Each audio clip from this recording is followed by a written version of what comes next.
Halo semuanya, selamat datang di sesi penjelasan materi kali ini.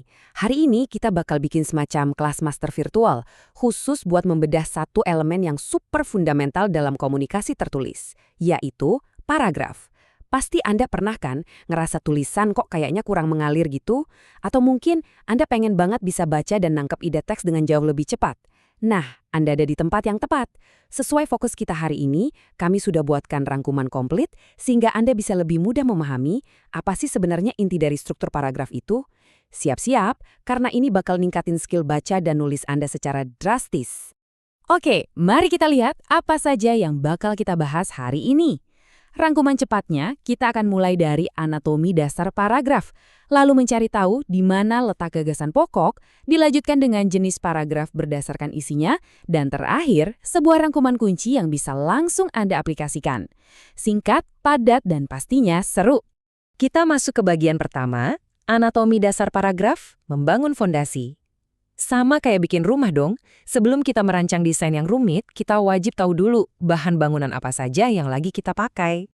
Jadi, apa sih sebenarnya paragraf itu? Gampangnya gini, paragraf itu sekumpulan kalimat yang lagi ngobrolin satu topik yang sama. Nggak ada aturan saklek soal seberapa panjang harusnya sebuah paragraf, tapi ya biasanya sih sekitar 3-10 kalimat. Dan yang paling penting, semua kalimat itu harus kerja bareng, saling mendukung dengan padu buat nyampein satu pesan yang jelas. Kalau kalimatnya pada jalan sendiri-sendiri, wah berarti itu bukan paragraf yang baik. Kalau kita bedah lebih dalam lagi, paragraf ini punya 4 fondasi utama. Ada kalimat utama atau ibu kalimatnya, terus ada gagasan pokok, lalu anak kalimat yang tugasnya sebagai pendukung, dan pastinya konjungsi, atau kata hubung buat merajut semuanya biar rapih. Poin krusial yang harus banget Anda ingat di sini adalah gagasan pokok itu posisinya selalu aman bersembunyi di dalam kalimat utama. Kalimat-kalimat lainnya cuma bertugas buat nemenin dan ngejelasin si ide utama tadi. Lanjut ke bagian 2, jenis berdasarkan letak. Di mana sih gagasan pokoknya? Nah, karena kita udah tahu unsur-unsurnya, sekarang kita bisa main petak umpet sedikit. Tahu di mana penulis menyembunyikan ide utamanya adalah trik paling ampuh buat bisa membaca dengan super cepat. Kita mulai dari 2 tipe yang sifatnya berlawanan. Ada tipe deduktif, ini yang gagasan pokoknya ditaruh paling depan. Jadi alurnya mengalir dari hal yang sangat umum, baru deh masuk ke detail-detail spesifik. Terus lawannya, ada tipe induktif. Ini letaknya di belakang. Penulis ngasih detail-detail spesifik dulu buat pemanasan, dan akhirnya ngebangun itu semua menuju sebuah kesimpulan umum di akhir. Ingat aja, deduktif di depan, induktif di belakang. Misalnya nih, bayangkan pas kita lagi baca sebuah teks soal protein. Di teks tipe deduktif, poin utamanya itu langsung disodorin di kalimat pembuka. Tanpa basa-basi, langsung dibilang kalau manusia butuh protein dari sumber hewani dan nabati. Selesai, kalimat-kalimat selanjutnya ya tinggal ngasih contoh, penjelas, kayak daging, telur, kacang-kacangan. Sangat efisien dan langsung pada intinya kan? Beda cerita kalau kita ketemu sama tipe induktif. Penulisnya nggak langsung ngasih tahu Anda apa intinya. Mereka bakal cerita dulu soal manfaat berenang, lalu disambung lari pagi, lanjut lagi bersepeda. Momentumnya dibangun pelan-pelan. Terus, bam! Di bagian paling akhir baru deh ditarik kesimpulan utamanya. Oh, ternyata semua olahraga itu sangat disarankan buat jaga kesehatan jantung. Kata kunci yang sering muncul di sini biasanya oleh karena itu, atau dengan demikian. Tapi tunggu. Gimana jadinya kalau penulis pengen banget pesannya nempel kuat di kepala pembaca? Disitulah paragraf campuran beraksi. Ini bukan berarti topiknya ada 2 ya, melainkan ide utamanya ditaruh di awal buat ngebuka topik, misalnya nyebutin kalau merokok itu bahaya. Terus di tengah-tengah dikasih penjelas dan diakhiri lagi dengan ide yang sama buat penegasan ekstra. Ibaratnya tuh ngebuka pintu lebar-lebar, lalu di akhir pintunya dibanting biar semua orang beneran oleh. Nah, sebagai penutup untuk urusan letak, ini ada satu tipe yang agak sedikit menjebak, namanya paragraf ineratif. Anda harus ekstra teliti baca yang satu ini, soalnya ide utamanya itu ibarat isian sandwich, kejepit pas di tengah-tengah. Penulis biasanya mulai pakai kalimat khusus sebagai pengantar, tiba-tiba ngejatuhin kalimat utamanya di tengah, dan ditutup lagi pakai penjelas. Jadi, pastikan mata Anda tetap awas.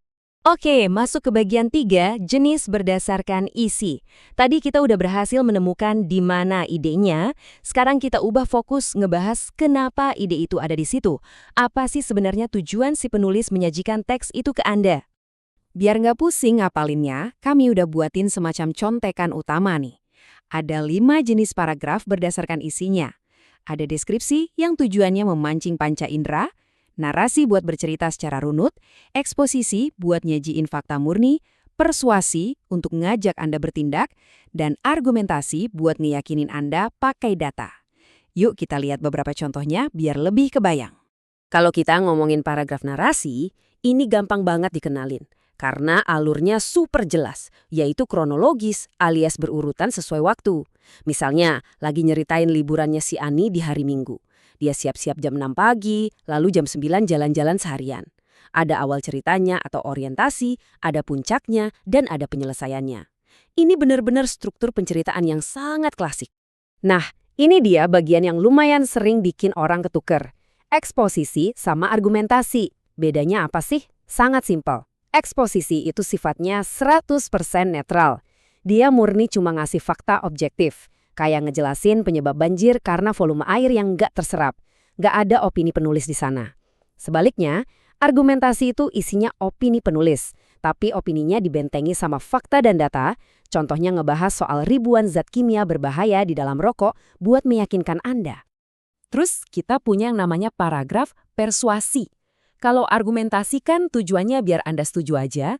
Nah, kalau persuasi ini ngomong langsung ke Anda buat menginspirasi suatu aksi nyata.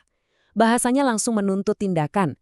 Misalnya, setelah ngejelasin panjang lebar soal gimana buku bisa ngebuka cakrawala dunia, tulisannya ditutup dengan kalimat, oleh karena itu, mari perbanyak baca dari sekarang. Dia ngajak Anda buat langsung action. Dan akhirnya kita sampai di bagian 4. Rangkuman kunci buat penulis atau penerapan di dunia nyata.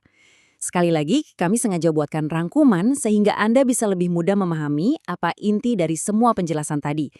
Karena sejujurnya, menguasai struktur ini bukan sekedar buat hafal-hafalan teori sekolah, tapi ini tentang ngasih Anda kendali dan kekuatan penuh atas informasi yang mau Anda komunikasikan. Jadi, beginilah poin utamanya.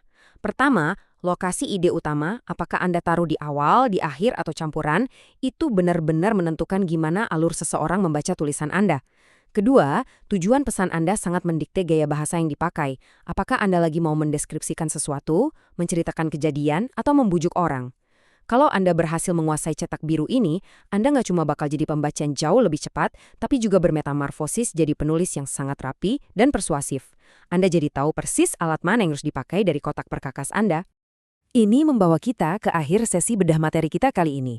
Semua teori dan struktur tadi sekarang udah berubah jadi alat praktis yang siap Anda gunakan sehari-hari. Nah, tantangannya sekarang ada di Anda. Nanti pas Anda mulai ngetik atau nulis pesan penting, coba berhenti sebentar dan pikirkan, di mana saya akan menaruh gagasan pokoknya dan apa sebenarnya tujuan saya nulis ini. Dengan semua amunisi ini di tangan Anda, paragraf sehebat apa yang bakal Anda ciptakan hari ini. Terima kasih banyak sudah ikutan ngobrol di kelas virtual kita dan sampai jumpa di penjelasan seru berikutnya.